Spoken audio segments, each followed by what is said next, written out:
Les élections régionales et législatives au Togo, c'est pour bientôt. Et la division de la production et des échanges a initié une série d'émissions spéciales entrant dans le cadre donc, de ces élections. Et vous savez que l'apprentissage démocratique commence à l'école, que ce soit au primaire, au secondaire et même dans les universités. Aujourd'hui, les étudiants de l'ESAM, École supérieure de management, ont accepté de faire une simulation d'un processus d'élection d'un délégué d'amphi. Et c'est ce que nous allons voir dans cette émission que je vous propose. Au sein de l'ESAM, l'École supérieure d'audit et de management, nous avons institué l'élection des délégués. Pourquoi? Parce que notre institution a pour objectif non seulement de former des étudiants, mais surtout de les éduquer. Donc on ne fait pas juste de la formation, mais l'éducation. L'objectif étant de pouvoir avoir des personnes qui sont compétentes, certes professionnellement, mais aussi qui donnent un sens social à leur réussite et qui s'engagent dans la vie sociale. En ce sens, nous estimons que l'élection d'un délégué leur offre l'opportunité de développer certaines valeurs qui sont chères à l'école, notamment les valeurs d'empathie, se mettre à la place des autres, les valeurs de respect, respect de soi, respect de l'autre, respect aussi de la chose d'autrui. Pourquoi? Parce que la culture démocratique nous amène à débattre entre nous et donc non seulement à exprimer ses droits à travers la liberté d'expression, mais aussi à respecter ses devoirs, notamment en ce qui concerne le fait de respecter l'autre, même dans le débat. Et le débat, c'est aussi l'occasion pour les élèves de pouvoir exercer leur sens critique. Voilà, donc connaissance critique d'eux-mêmes, comment est-ce que je forge ma propre opinion, connaissance critique de l'autre, parce que l'autre aussi peut avoir des opinions qui sont différentes des miennes, et puis connaissance critique aussi du monde, notamment en ce qui concerne la politique, l'économie, les jeux de pouvoir, comment est-ce qu'on peut travailler ensemble, fédérer une équipe, converger vers plusieurs opinions, voire trouver une synthèse en ce qui concerne plusieurs opinions. Donc c'est en ce sens que nous estimons que l'élection du délégué, c'est une occasion pour les élèves de façon pratique d'apprendre aussi à vivre l'altérité, la différence culturelle, d'autant plus qu'au sein de l'école, on a plus de 15 nationalités. Voilà. Et donc, c'est aussi l'occasion pour les élèves de développer leur capacité d'écoute, écoute des candidats, capacité d'observation, capacité aussi de se mettre à la place de l'autre et analyse critique de ce qui leur est proposé. Voilà, pour pouvoir faire un choix. Parce qu'en tant que citoyens, nous sommes appelés aussi non seulement à avoir des droits, mais à exercer des responsabilités dans la cité. Et c'est ce que nous voulons apprendre, inculquer à nos élèves à travers notamment les élections de délégués. Mesdames, Mesdemoiselles et Messieurs, chers camarades, soyez les bienvenus à ce débat de l'entre-deux-tours. Aujourd'hui, nous sommes réunis pour décider ensemble qui sera notre nouveau délégué, pour ne pas dire qui sera notre nouvelle déléguée. Le délégué est une personne importante dans la vie de chaque école. Le délégué, c'est la personne qui prend nos soucis avec nous, qui nous représente auprès de l'administration, qui parle en notre faveur, qui défend notre cause. Mais qui de nos deux candidats a la carrure pour nous représenter?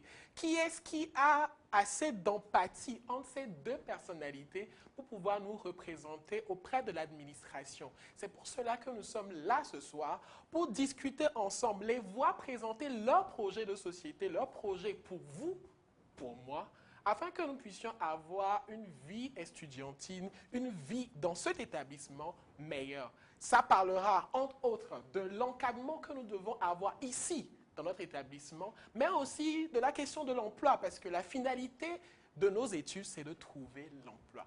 Donc, chers camarades, chers amis, soyez vraiment attentifs à toutes les interventions qui seront faites cet après-midi, parce qu'elles seront déterminantes dans votre choix de la personne qui vous représentera, de la personne qui fera votre travail, qui sera là pour vous. Parce que le délégué n'est pas là juste pour nous présenter, nous représenter sur les fiches, mais elle est la personne qui va être également là pour nous dire que ça doit aller, on doit continuer. Donc, nous avons pris le temps de choisir les deux meilleurs pour vous. Nous avons eu nos primaires et ce soir, nous aurons les deux meilleurs. Nous aurons Mademoiselle Béatrice.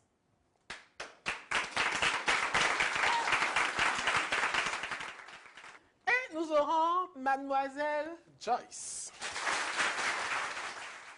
Qui de Joyce, qui de Béatrice, qui de Béatrice, qui de Joyce sera la nouvelle déléguée? Telle est la question ce soir.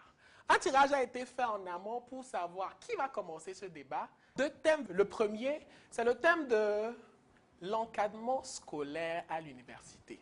Il faudrait qu'on puisse savoir quelle est la position de nos deux candidates sur cette question. Et le second thème, ce sera de savoir est-ce que l'administration universitaire doit accompagner les élèves, les étudiants dans leur recherche de l'emploi. Deux thématiques qui ne sont pas isolées, qui nous concernent, qui me concernent et qui vous concernent. C'est pour cela que nous sommes là ce soir. Donc, je vais inviter nos deux candidates à venir me rejoindre. La première candidate ce soir est de la première année de DCG. Elle est belle? Je ne dirai pas plus. Elle s'appelle Joyce.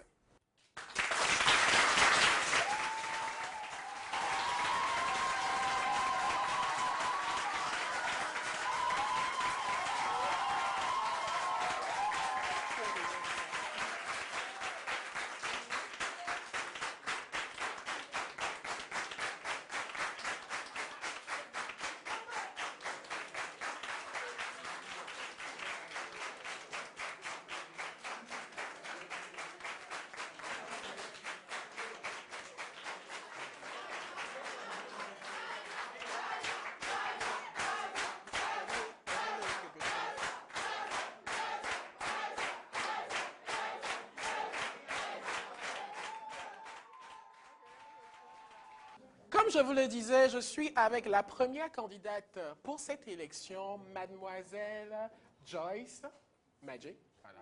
Hein? Elle est en première année du diplôme supérieur de comptabilité, de gestion.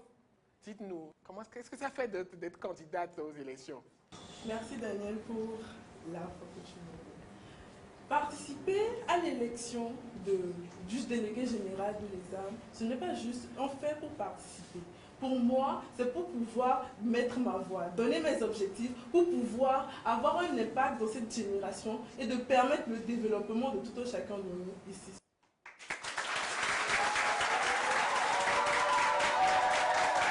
Nous la accompagnons pour qu'elle puisse se placer. La seconde aussi est belle. Elle s'appelle Béatrice, elle vient de la seconde année du diplôme de gestion de comptabilité. Je vous demande d'accueillir mademoiselle Béatrice.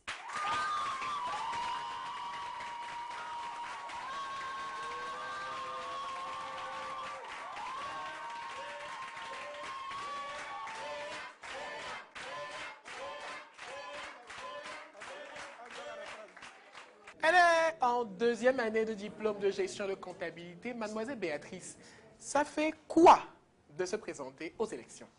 Eh bien, c'est une expérience très nourrissante, très enrichissante parce que ça nous permet de nous préparer au futur parce que dans la société, on a besoin de démocratie. C'est pour ça qu'on met en place des élections pour choisir qui va nous représenter dans la société, dans nos événements, dans notre cadre estudiantin. C'était mademoiselle Béatrice. Sous vos ovations, s'il vous plaît.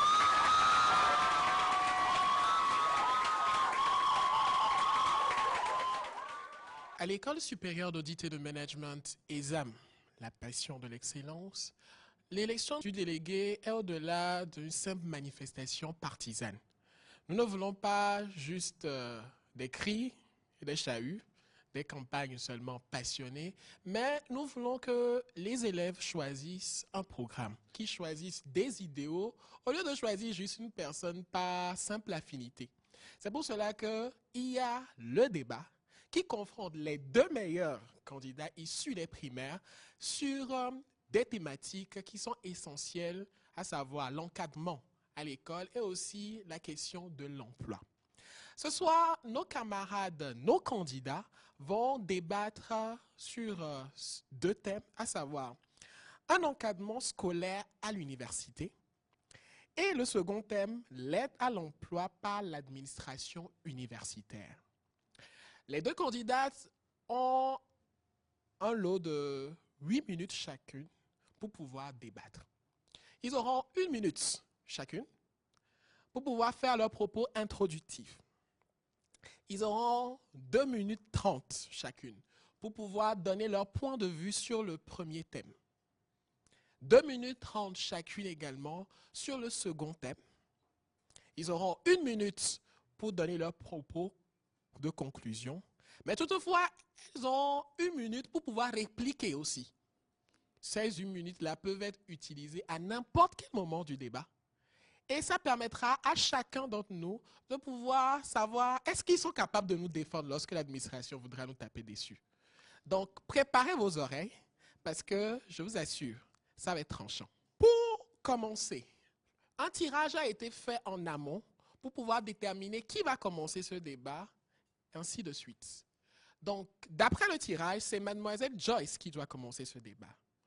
Donc, nous allons lui donner la parole pour ses propos introductifs. Mesdames et messieurs, très chères opposantes, recevez mes civilités.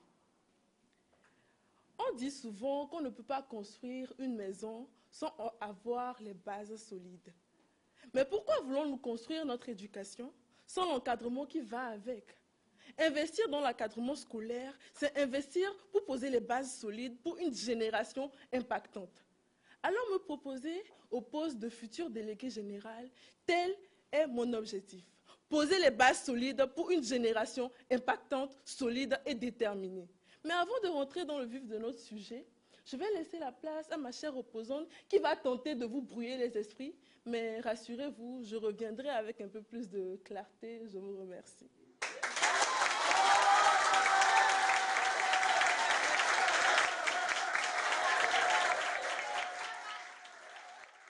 Nous venons d'écouter les propos introductifs de mademoiselle Joyce. Je vous prie d'écouter alors les propos de mademoiselle Béatrice. Très chers confrères, distingués invités, mesdames et messieurs, recevez mes salutations les plus distinguées. Ce soir, 2 thèmes nous opposent. Vous voyez bien la distance entre nous, c'est parce que tout nous oppose. Je m'attarderai à dire que je suis le soleil qui vient après la pluie. On dit souvent, après la pluie, le beau temps. Elle vous a dit que je vais vous brouiller les esprits, mais non, je suis le soleil.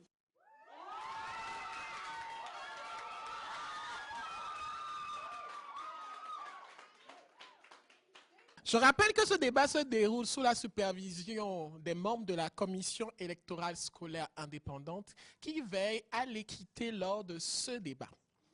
Le premier thème, comme je vous le disais dans l'introduction, c'est un encadrement scolaire à l'université. L'université serait-elle encore une école? Nous allons écouter les propos de mademoiselle Joyce sur la question. Imaginez quelques instants dire qu'en milieu estudiantil, nous devons donner la liberté d'expression ou la liberté de faire n'importe quoi à tout le monde. Qu'est-ce que nous allons encore accepter d'autre? Que nous pouvons venir à l'école si nous le voulons ou non? De venir à l'école en uniforme ou en mini-jupe ou pantalon débraillé? Venir à l'école avec de la drogue ou de l'alcool ou même de manquer de respect à nos professeurs? Je ne pense pas. Soutenir la motion de la liberté en milieu estudiantil, comme quoi nous ne voulons pas de l'encadrement, ce serait dire à une mère de laisser son nouveau-né apprendre à marcher et à manger tout seul. Est-ce vraiment possible? Alors l'encadrement scolaire en milieu estudiantil s'avère très importante. D'abord, on a le soutien académique. Lorsque nous manquons, nous n'arrivons pas à comprendre nos cours, nous n'arrivons pas à faire les exercices. Qu'est-ce que nous faisons? Nous nous adressons à l'administration qui nous organise des séances de tutorat où nous trouve des tuteurs pour pouvoir apprendre à la maison.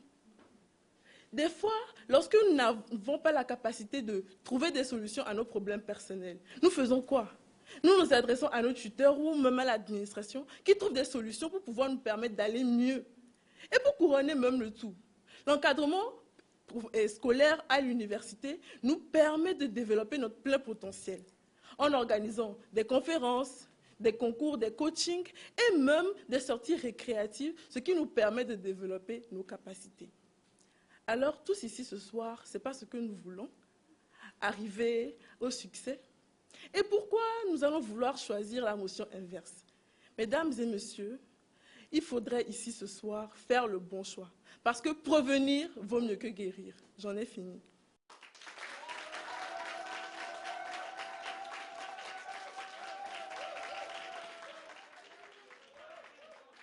Alors que Mademoiselle Joyce prône l'encadrement, elle prône qu'on puisse accompagner, que l'administration intervienne. Elle est pour une administration interventionniste. Mademoiselle Béatrice, quelle est votre position? Alors, Monsieur Daniel, ce soir, je vous ai dit que je serai le soleil. Eh bien, je vous apporte la lumière. Mademoiselle Joyce, dans son slogan, nous dit qu'elle veut poser des bases solides pour une génération impactante. Des bases solides pour une génération impactante, mon œil. Des bases solides pour des enfants, oui. Comment peut-elle arriver à cette aspiration si elle ne cesse de vous tenir la main tous les jours de votre vie? Eh bien, dans un domaine, dans un monde où la responsabilité et l'autonomie sont les facteurs clés, je ne vois pas des étudiants en train d'être encadrés à tout bout de champ. Nous ne sommes pas des enfants quand même. Dans notre parcours estudiantin, il nous faut une liberté d'expression. Eh bien, Mademoiselle Joyce, je ne prône pas les habits débraillés, les vêtements inappropriés pour l'école, ça jamais. Mais je prône qu'on délègue les responsabilités adéquates à nos étudiants. Je prône qu'on nous laisse choisir nos heures de cours avec flexibilité parce que tout le monde s'adapte en fonction de ses occupations. Dans un monde où nous prônons l'excellence, il est de notre devoir d'accompagner, de responsabiliser les étudiants parce que c'est ce que nous recherchons. À l'ESAM, nous responsabilisons les étudiants. À l'ESAM, nous faisons des étudiants des leaders. À l'ESAM, nous formons des personnes accomplies. J'en ai terminé.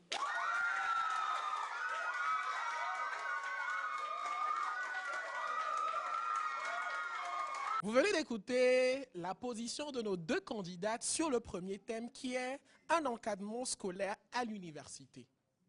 Mademoiselle Joyce est pour l'encadrement, l'accompagnement, alors que Mademoiselle Béatrice veut la liberté. Voilà. L'aide à l'emploi par l'administration universitaire. Voilà le second thème qui va opposer nos deux candidates maintenant. Mais avant que Mademoiselle Joyce ne puisse donner son avis, elle a la possibilité de répliquer au propos de sa contradictrice avant de donner son avis sur le thème « L'aide à l'emploi par l'administration universitaire ». L'administration doit-elle placer les étudiants? Doit-on tenir la main des étudiants jusqu'à les mettre dans les bureaux? Mademoiselle Joyce, quelle est votre position? Merci Daniel. Je pense que pour ce thème précédent, je ne vais pas répliquer. Mais pour le commencement de ce thème, je pense que ça sera avec Mademoiselle Béatrice. Mademoiselle Béatrice, quelle est votre position sur le thème « L'aide à l'emploi par l'administration universitaire » ? Alors, merci Daniel pour la parole. Le thème, c'est l'aide à l'emploi par l'administration. Aider, aider, toujours aider. Accompagner, toujours accompagner. Vous n'avez pas autre chose à nous servir, Mademoiselle Joyce? Il faut manger équilibré pour notre santé, s'il vous plaît, voyons. Ce thème veut explicitement dire qu'il faut nous placer dans la société comme des produits. Eh bien, je vous dis que si on vous place dans la société comme des produits, même avant d'avoir atteint votre croissance, vous chuterez, vous tomberez en déclin. Eh bien, nous sommes des leaders, nous formons des leaders, nous responsabilisons les élèves, nous ne leur accordons pas la possibilité de se reposer sur leur laurier. Nous formons des personnes responsables. C'est parce que je suis une leader que je continue mes propos devant cette caméra encore. Je n'abandonne pas. Telle est notre devise, telle est notre utilité dans cette école. Nous accompagnons les élèves à être responsables, à être les leaders de demain. Et les placer comme des produits dans la société ne leur garantit rien parce que le marché du travail est un marché concurrentiel. Même si on vous place à ce poste, vous allez croupir parce que vous n'avez pas les compétences. Nous n'avons pas besoin de personnes incompétentes qui s'asseyent dans les bureaux sans rien faire, rendre un travail médiocre que les personnes incompétentes rendront tout au long de leur carrière. Eh bien, nous n'avons pas besoin de tout ça. Nous avons besoin de personnes responsables, de personnes équipées mentalement et moralement. Eh bien, le devoir de l'université, c'est de nous former à affronter les réalités professionnelles, à affronter la vie de demain. Je ne pense pas que nous tenir la main, nous amener dans les entreprises, dans les structures, nous favorise. Non, bien au contraire. Parce que les structures se diront, eh bien, sans leur DG, sans leur administration universitaire, ils ne seront rien. Ils ne sont rien et ils ne seront rien parce que sans eux, ils n'auraient pas ce poste. Donc nous encourageons les élèves à faire de leur mieux, à chercher de l'emploi et à avancer, à trouver, à gagner leur place durablement dans la société. Merci, j'en ai terminé. Vous l'aurez entendu, mademoiselle Béatrice est farouchement opposée à la question de l'accompagnement, de l'aide à l'emploi par l'administration universitaire. Quelle est la position de mademoiselle Joyce? Écoutons-la. Merci Daniel. L'on dit souvent, une personne qui ne sait pas qu'elle ne sait pas est à fuir. Et ce soir, j'ai bien envie de vous fuir, mademoiselle, parce que vous semblez ignorer beaucoup de choses. Comment pouvez-vous dire que nous ne pouvons pas nous permettre, les DG, les personnes qui nous enseignent, nos tuteurs, ne peuvent pas nous permettre de nous tenir la main, de pouvoir avoir les emplois? Ce n'est pas de cela qu'il s'agit, mademoiselle. Si vos propos étaient aussi impactants, vous n'aurez pas besoin de vociférer autant. À l'université, l'administration se permet de pouvoir créer les domaines importants, les domaines où la main-d'œuvre est assez élevée, les domaines où nous sommes vraiment cherchés, sinon nous ne serons pas vraiment ici en expertise comptable, en droit et j'en passe. L'administration se permet de nous donner les activités, de nous permettre de faire de différentes sorties qui vont nous permettre d'avoir une concurrence très élevée sur le marché de l'emploi. Et pourquoi nous allons nous positionner aujourd'hui comme quoi nous ne voulons de l'aide de personne? 192 millions. Cela aurait pu être le nombre d'argent que j'ai gagné en jouant de la loterie. Malheureusement, non. 192 millions de personnes sont au chômage selon les dernières statistiques de l'Organisation internationale du travail. Et chaque jour qui passe, les administrations publiques, l'État, tout le monde se mobilise pour pouvoir réduire ce taux. Et mademoiselle Béatrice se propose aujourd'hui de ne pas avoir de l'aide. Est-ce vraiment réfléchi, s'il vous plaît, si je peux me le permettre?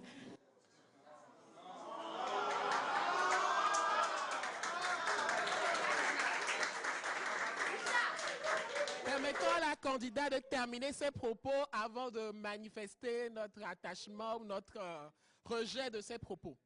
Veuillez terminer. Pour ne pas avoir des erreurs de parcours, pour ne pas avoir des épines sur notre chemin, l'administration est là pour nous aider dans le domaine de l'emploi, à pouvoir avoir un niveau d'information, un niveau de travail très élevé, être recherché sur le marché d'emploi. C'est cela à quoi l'administration aspire. L'administration ne veut pas nous aider à aller dans les entreprises, nous apprendre à comment faire les bilans ou bien les comptes de résultats, non.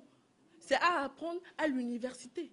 Mais le rôle de notre administration, c'est de nous permettre d'avoir les moyens nécessaires, mentaux, pour pouvoir bien travailler dans ces organismes.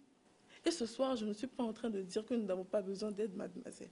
Alors, si ce soir, vous tous, vous voulez avoir un chemin épineux, vous pouvez décider de voter pour mademoiselle Béatrice. Mais si vous voulez avoir un chemin parsemé de roses et de bonnes senteurs, suivez-moi, je suis le chemin.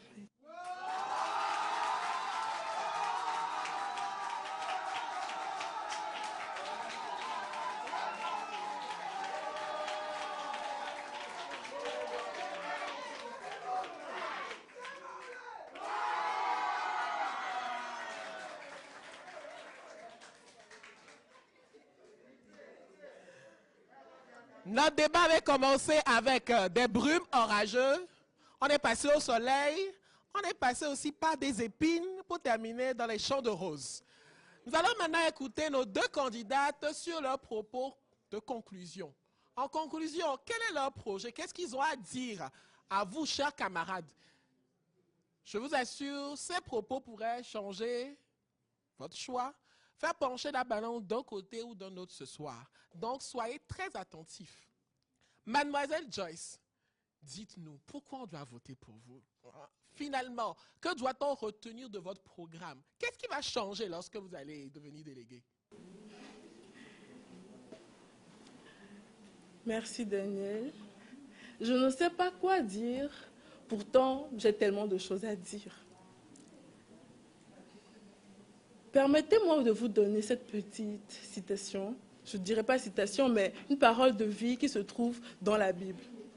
Dans Proverbe 22, verset 6, il est écrit « Instruis l'enfant selon la voie qu'il doit suivre, et quand il sera vieux, il ne s'en détournera pas. » Ce soir, nous sommes tous d'accord que nous ne sommes pas des enfants. Nous avons besoin de l'encadrement. Nous avons besoin du soutien. Nous avons besoin d'être aidés. Nous avons besoin d'être soutenus dans tout ce que nous faisons.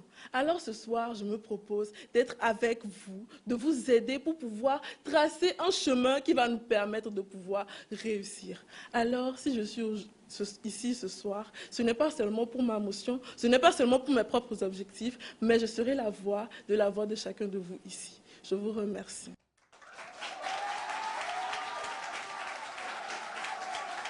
Mademoiselle Joyce dit, quelle sera la voix des sans-voix, la voix de chacun d'entre nous? Mais bon, c'est selon la Bible. Mademoiselle Béatrice, vos propos conclusifs. Je ne vais pas vous parler de religion, je vais vous parler de liberté. I have a dream. C'est par cette phrase qu'a commencé la liberté des États-Unis. Aujourd'hui, suivez-moi, choisissez la voie de la liberté, choisissez la voie de la responsabilisation, choisissez la voie des leaders, choisissez la meilleure voie, choisissez la vérité, ne choisissez pas les mensonges, les balivernes. Choisissez-moi, votez pour moi, avec nous, avec vous, j'irai vers la liberté. Je vous remercie.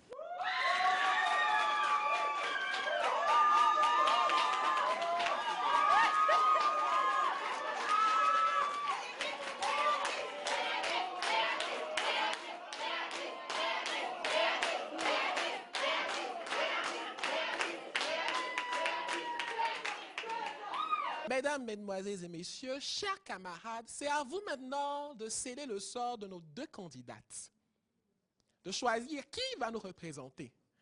Allons-nous choisir la voie de la liberté ou plutôt la voie de l'encadrement?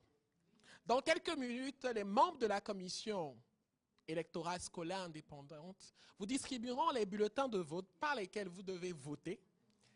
Et ensuite, nous passerons naturellement au dépouillement afin de savoir qui d'entre Mademoiselle Accompagnement et Mademoiselle Liberté sera la déléguée et également le nouveau visage des étudiants de l'École supérieure d'audit et de management.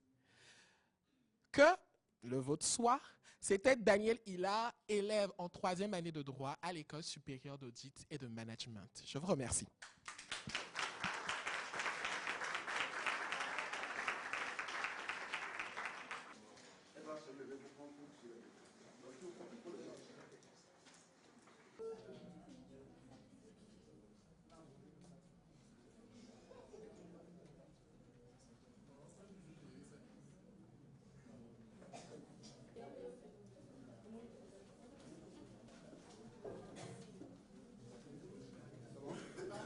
Nous venons de suivre les débats. Vous venez de voir que les bulletins de vote ont été distribués.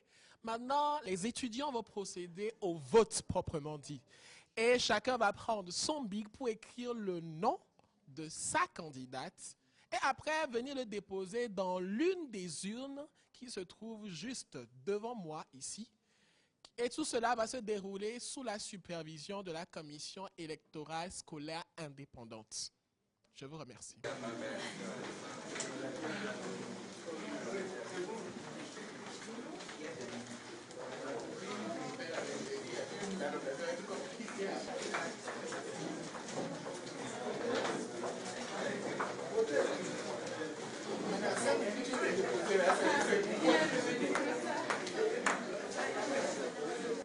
Maintenant, nous allons assister au vote des deux candidates, chacune dans son bureau de vote.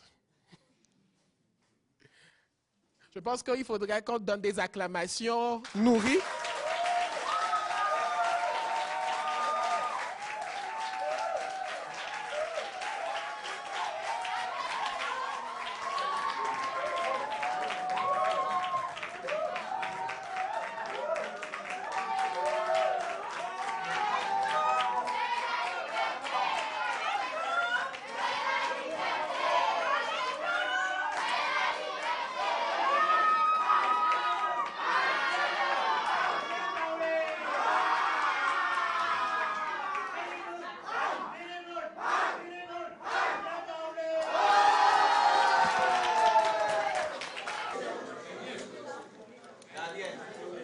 Je vous le disais tout à l'heure, tout ce que nous faisons depuis le début de ce processus se déroule sous la supervision de la Commission électorale scolaire indépendante, la CECI, dont la présidente va me rejoindre dès maintenant, mademoiselle Elisabeth Anakpa.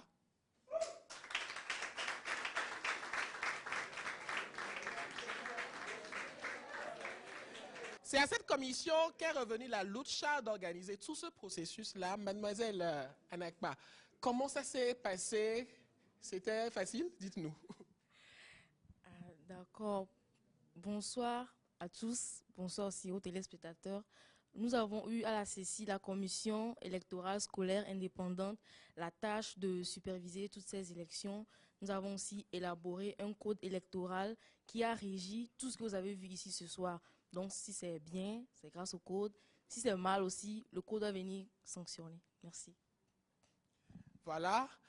Ce sera sans doute, et d'ailleurs vous le savez, ce sera la CECI de procéder dans quelques instants au dépouillement. De savoir qui a voté, qui n'a pas voté, et surtout, qui sera notre nouvelle déléguée. Donc, pour moi, je vais m'éclipser pour éviter toute interférence, afin que le dépouillement se déroule dans toute la transparence.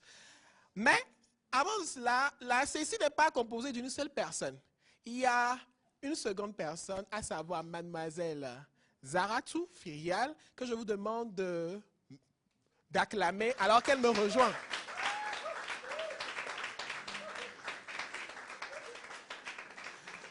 Ce sera à ces deux dames.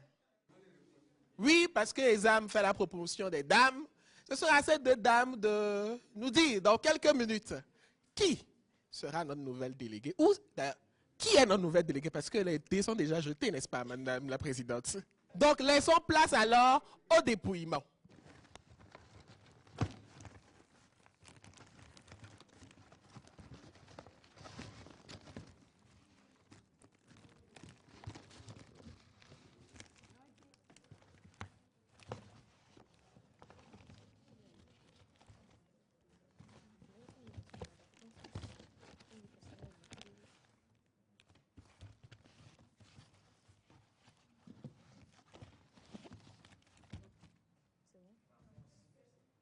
Renverse le carton.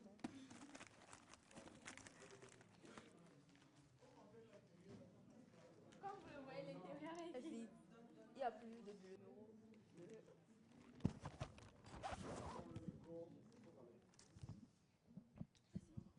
À présent, nous allons passer au dépouillement de la deuxième urne.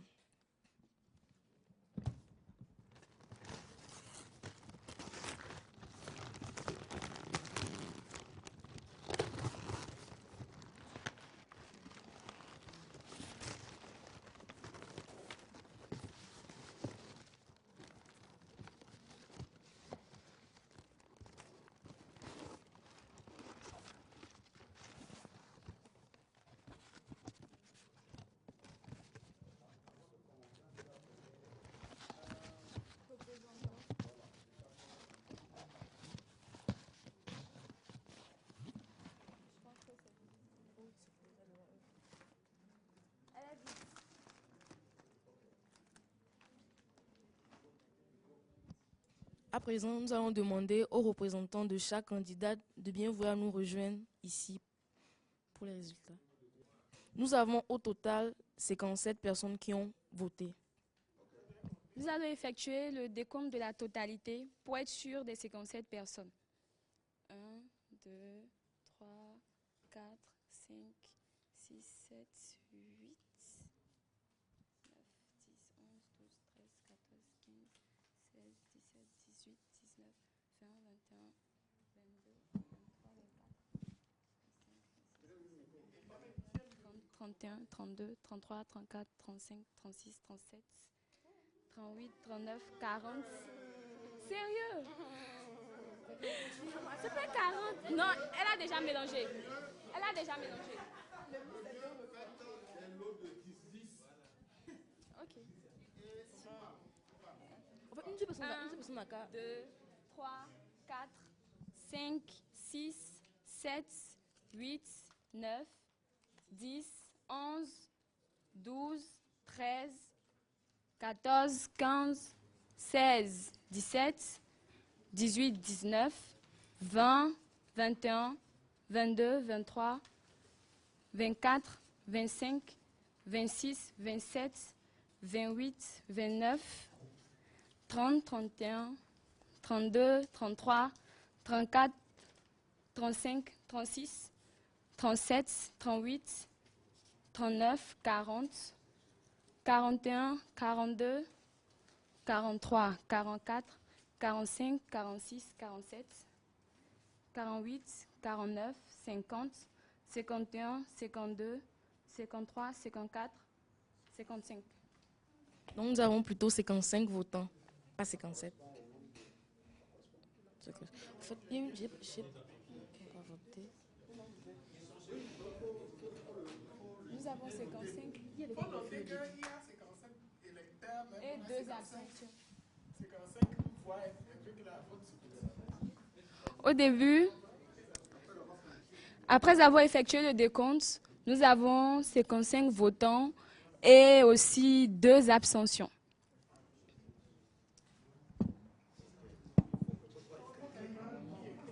À présent, nous allons savoir exactement combien de votes chacune des candidats a reçu et tout cela se fera sous le regard de tout le monde pour qu'il y ait de la transparence.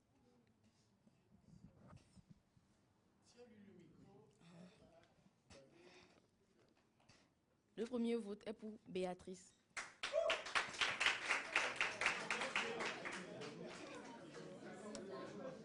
Béatrice. Tu vérifies.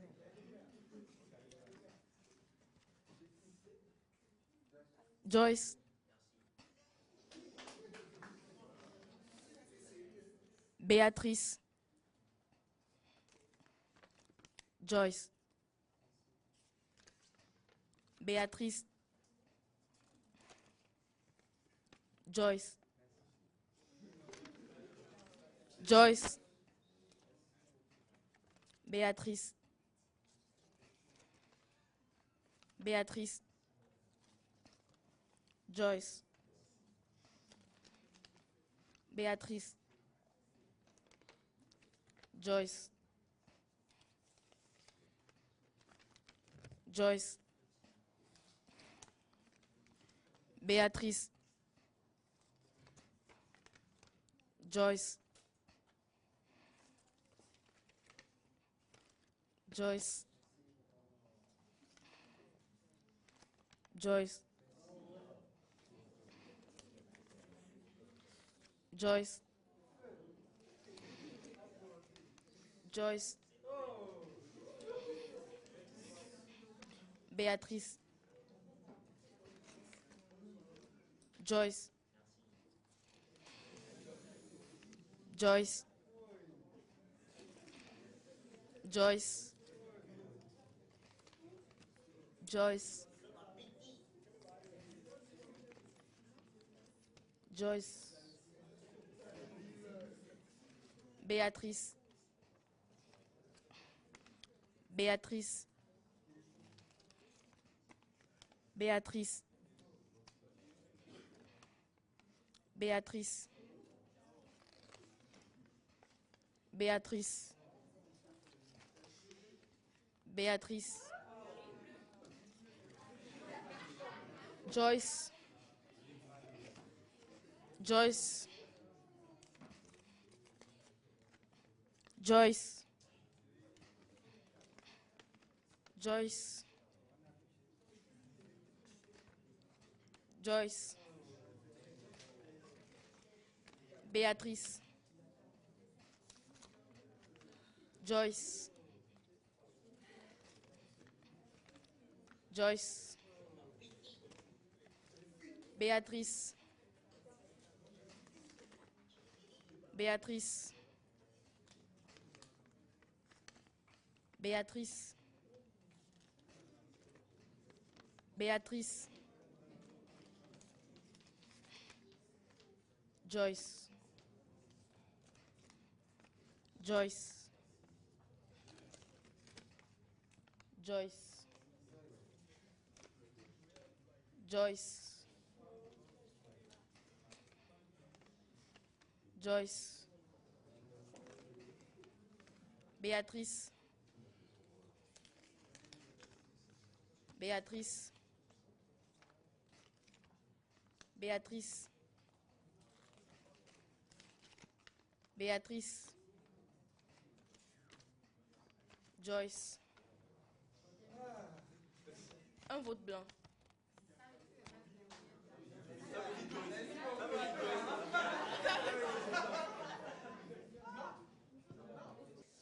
Nous venons de finir le dépouillement. Au début, nous avions dans la salle 57 votants, mais nous avons eu 55 qui ont voté, 2 abstentions. Au dépouillement, nous avons vu qu'il y a eu 54 qui ont voté conformément et 1 vote blanc. Donc, après le dépouillement, nous voyons que Joyce a eu 30 votes pour moi, et Béatrice, 24 votes. Tout a été fait dans la transparence. Donc, nous pouvons dire, devant tout le... Joyce a eu au total 30 voix et Béatrice en a eu 24. Tout a été fait dans la transparence. Donc, nous pouvons dire officiellement et devant tout le monde que la grande gagnante de cette élection est le nouveau délégué général de l'École supérieure d'audit et de management, ESAM La Passion, de l'excellence, est mademoiselle Joyce.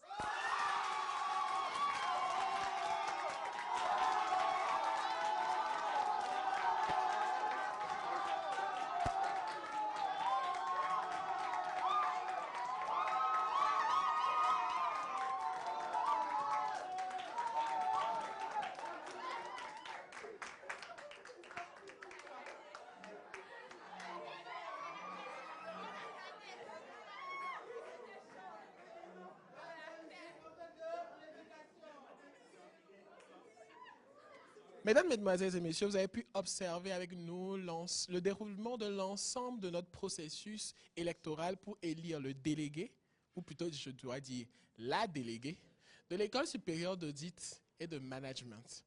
Après dépouillement, la commission électorale scolaire indépendante, par sa présidente, a donné comme résultat final que mademoiselle Béatrice a rassemblé 24 voix, et mademoiselle Joyce, 30 voix. Mademoiselle Joyce, par la CECI, est alors déclarée nouvelle déléguée de l'École supérieure d'audit et de management. Résultat confirmé par la Cour constitutionnelle chargée d'approuver ces résultats. À partir d'aujourd'hui, mademoiselle Joyce est le délégué de tous les élèves, de toutes les filières. Elle a comme responsabilité de veiller au respect du règlement intérieur de notre établissement, de veiller au bien-être des élèves et de veiller à ce que les élèves soient dans un cadre adéquat et puissent réussir dans leur cursus universitaire. Nous serons, chacun d'entre nous, vous et moi, des observateurs méticuleux, afin de pouvoir la ramener à l'ordre des fois et veiller à ce qu'elle puisse accomplir ce qu'elle a promis, mettre en place son projet. Au cas où elle ne respecterait pas, nous nous retrouverons l'année prochaine pour élire un nouveau délégué.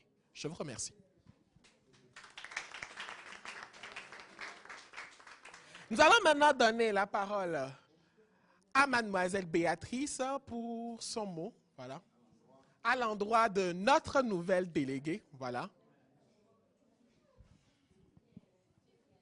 Eh bien, mademoiselle Joyce, je vous félicite.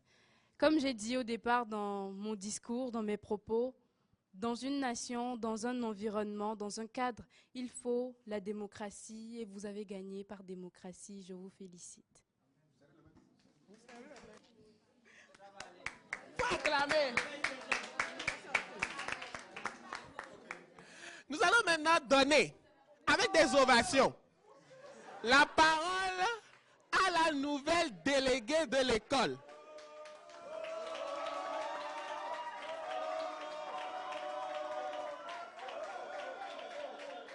Celle qui fera la pluie et le beau temps dans notre établissement maintenant. Mademoiselle Joyce, vous avez la parole.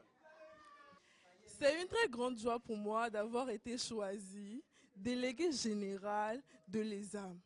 Cela me permettra d'avoir beaucoup d'opportunités, créer des innovations, permettre le bon encadrement des élèves ici présents et pouvoir poser des bases solides pour une génération impactante. Alors, posons des bases solides pour une génération impactante. Je vous remercie. J'ai fait ce choix parce que dans ses propos, mademoiselle Béatrice nous a parlé de liberté. Et moi, je suis pour la liberté et l'égalité.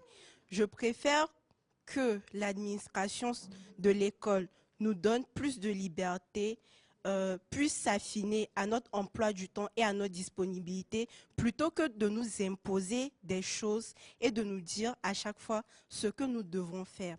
Et je suis aussi pour le fait que chaque étudiant se débrouille pour trouver un emploi et non tout le temps rester derrière l'administration pour que ce soit à son tour à elle de plutôt nous trouver des emplois. Je vous remercie. Bonsoir à tous, je me nomme Essiom Legras. J'ai voté pour ma camarade Béatrice, mais malheureusement, elle n'a pas gagné. J'ai voté pour elle parce que, en plus d'être belle, elle est éloquente. Et elle m'a impactée par sa façon de parler. Et j'espère que Joyce, notre nouvelle déléguée, tu pourras, comment je vais dire, tenir tes propos. Et avec toi, j'espère qu'on pourra atteindre le sommet. Bien, je vous remercie. Personnellement, j'ai voté pour mademoiselle Teno Joyce, car elle a su nous convaincre que l'accompagnement était la meilleure voie possible. Nous sommes jeunes et quoi qu'on dise, nous ferons toujours des erreurs. Et avoir des gens avec nous qui pourront nous accompagner, nous redresser, nous donner des conseils, nous guider, je pense que c'est quand même la meilleure issue, la meilleure solution. Et également, elle nous a parlé de l'aide de l'administration pour trouver des emplois. Et je pense que c'est une très très bonne chose, car dans le monde d'aujourd'hui, nous savons tous que ce n'est pas facile de trouver un emploi. Et avoir des gens qui y sont déjà arrivés, qui ont de l'expérience, qui ont des relations, qui vont pouvoir nous aider, nous également, à trouver des emplois dans le monde d'aujourd'hui. Je pense que c'est une très bonne aubaine et ne pas savoir saisir cette chance, je pense que ce serait du gâchis. Donc ce sont toutes ces raisons qui m'ont poussé à voter pour mademoiselle Teno Joyce. Je vous remercie. Alors Joyce est la candidate qui a gagné et j'ai voté pour elle parce que son discours m'a beaucoup impactée. Je pense, comme elle, que nous avons besoin de personnes sur qui nous reposer. Nous avons besoin de personnes qui sont là pour nous montrer le chemin, pour nous indiquer la voie à suivre. J'ai vraiment été d'accord avec le discours qu'elle a fait et j'espère qu'elle sera capable de nous accompagner parce que je sais que la tâche ne sera pas facile, mais en tout cas, je sais qu'elle a les épaules et qu'avec elle, nous avons un bel avenir. Merci. Parce qu'après avoir écouté les discours des deux candidates, j'ai trouvé que choisir une, ce ne serait pas juste, d'après moi. Parce que l'une prône la liberté et la flexibilité dans le choix des emplois du temps, ce qui risque de ne pas toujours être pertinent pour les élèves. Parce qu'un élève qui n'a pas l'assurance, un élève qui n'est pas pointilleux dans son travail, qui n'est pas très organisé, si on lui laisse le choix de choisir son emploi du temps, cela peut être mauvais pour lui. En ce qui concerne le fait d'accompagner les étudiants dans le choix, pour pouvoir trouver du travail. Tout le monde n'a pas les mêmes chances. Parfois, certains ont des parents qui sont bien placés, d'autres ont parfois des résultats excellents. Il y a certains qui sont de parents modestes et qui ont des résultats moyens. Ce n'est pas toujours facile pour eux de trouver du travail. Je félicite la candidate qui a gagné. J'espère qu'elles vont travailler ensemble parce que leurs idées se rejoignent. J'espère qu'elles vont travailler ensemble pour le bien-être des élèves. Je vous remercie. Élection, élection, élection. Écoutez le choix du peuple, écoutez le choix des étudiants, c'est toujours très intéressant. Souvent, on reproche aux étudiants de ne pas pouvoir prendre des décisions éclairées. Mais ce soir, nous avons vu les étudiants choisir ce qu'ils voulaient, choisir leur destin, choisir ce qu'ils voulaient comme accompagnement ou pas. Vous avez vu un processus électoral à l'École supérieure d'audit et de management entièrement orchestré, organisé par les élèves. La commission électorale scolaire indépendante, les observateurs, l'animation, la modération, les candidats, la campagne, tout a été fait par les élèves de l'École supérieure d'audit et de management. Mais toutefois, nous rappelons que c'était une simulation afin de vous montrer que la démocratie s'apprend d'ores et déjà sur les bancs et que les étudiants dans les écoles apprennent dès leur plus bas âge déjà parce qu'ils sont en train de se préparer pour la vie active où ils seront vraiment des acteurs actifs de la question sociétale. Les questions politiques, les questions sociétales intéressent les jeunes parce que leur vie, leur avenir se trouve engagé dans cela. C'est un plaisir pour nous de vous accueillir dans les murs de l'École supérieure d'audit et de management pour cette simulation et à très bientôt.